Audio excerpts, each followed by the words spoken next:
walked away from the table, walked away from the rematch, walked away from his promoter. 2 years after the Pacquiao fight, Marquez's career bottomed out. He took a fight in Indonesia for the meager sum of $30,000 against Chris John and lost. A devastating blow for an already floundering career. Losing to Chris John was a huge setback for Juan Manuel Marquez and put him in a position for a moment where you wondered, well, will he ever get a Pacquiao rematch?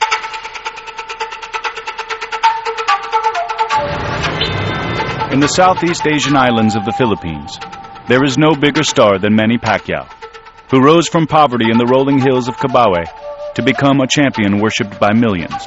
But Pacquiao is training for his rematch with Juan Manuel Marquez, far from his homeland, 7,000 miles across the Pacific Ocean, in a place perhaps not known for boxers, but surely fit for stars.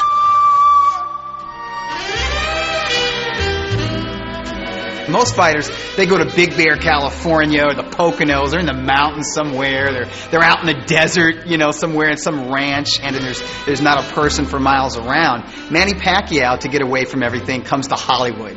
Hooray for Hollywood, that screwy ballyhooey Hollywood. Hollywood, California may be an unlikely place to seek refuge from fame. But it's a fitting home away from home for Pacquiao, whose stardom back in the Philippines spans from the boxing ring to the music charts to the movie screen. Dito na ako lumaki at dito na tumigas ang buto ko. Tapos palalayasin niyo ako rito. Oh! Yeah, Manny in the movies, he wants to be Bruce Lee, I think. He's just like, anything he does in the Philippines is kind of like turns to gold and so forth. I saw his last movie. He says he's going to make it premiere in America, but I don't. If it does, it'll be short. I think. I'm sorry, man. Pacquiao may not be a movie star in the U.S., but his fame still resonates in the gym. All right, let's go. Pacquiao time. Everybody out. Let's go. Time to go. Come on.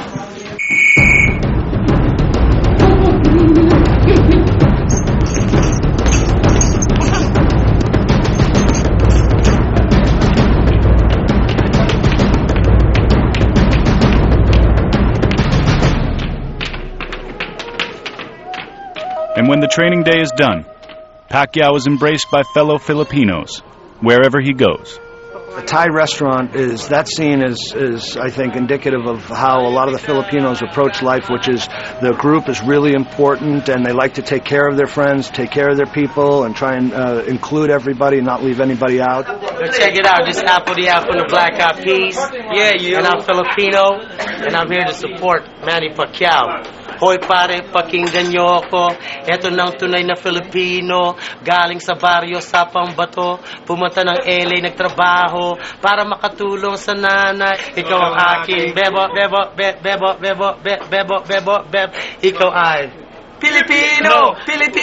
Yes, sir. I'm very happy that my countrymen is they're always supporting me, and especially during my training. See these guys? Oh, they're all Filipino. He is our national hero and our national treasure. Viva Manny Pacquiao!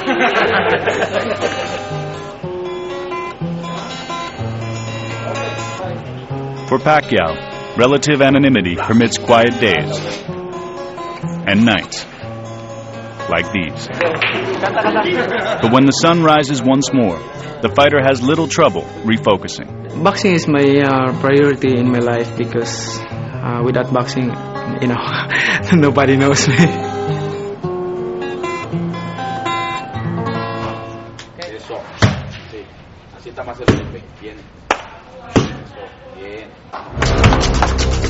In the yard behind the Romanza gym, Juan Manuel Marquez embarks on his strength program each afternoon. Archaic at first glance, but devised by a trainer with a proven method to his madness. Nacho Beristain is a genius artiste trainer. He has some unusual techniques in the gym. He has his own inner thought process about boxing, sort of the way Cus D'Amato did when he was training Floyd Patterson and Mike Tyson. Es una persona clave en este deporte para mí, por su experiencia. Para mí es un gran orgullo tenerlo en la esquina, trabajando conmigo, No, hay un afecto por su conducta, porque es siempre muy respetuoso, porque es mi amigo.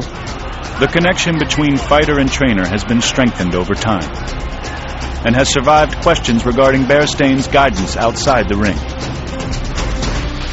There was a huge amount of criticism of Nacho Beristain, the manager, after Marquez walked away from a rematch with Pacquiao, went to Indonesia, fought Chris John, lost his title.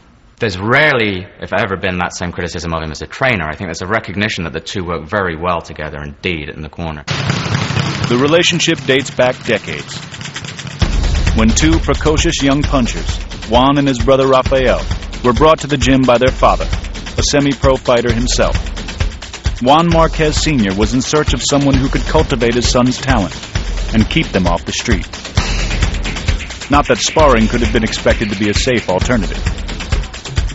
No fueron sangrientas, pero violentas. Pues a veces Juan hacía chillar a Rafa, pero de coraje, de impotencia, que no podía con él. They always competed in each other. Why? Because Rafael wants to be in the level that Juan Manuel is right now.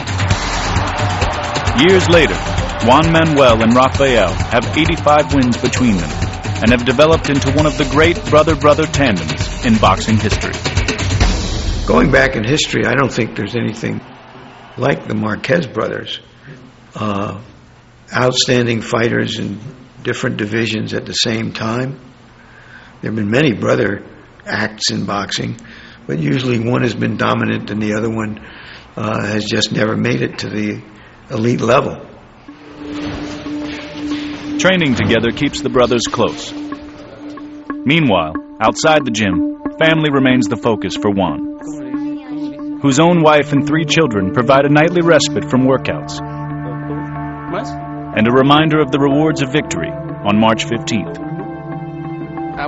Yo creo que no hay el amor más verdadero que te puede dar más que tu familia, tus hijos y pues a mí el oírlos que llego y papá, ¿cómo estás? Y ya llegaste, estás cansado y eso pues, me mantiene todavía de pie y aunque llego cansado y aburrido ya del entrenamiento, pero yo creo que eso es lo que me motiva más a seguir entrenando, a seguir poniéndole más empeño al gimnasio, porque te digo, todo lo que hago lo hago por ellos. Venga. Eso.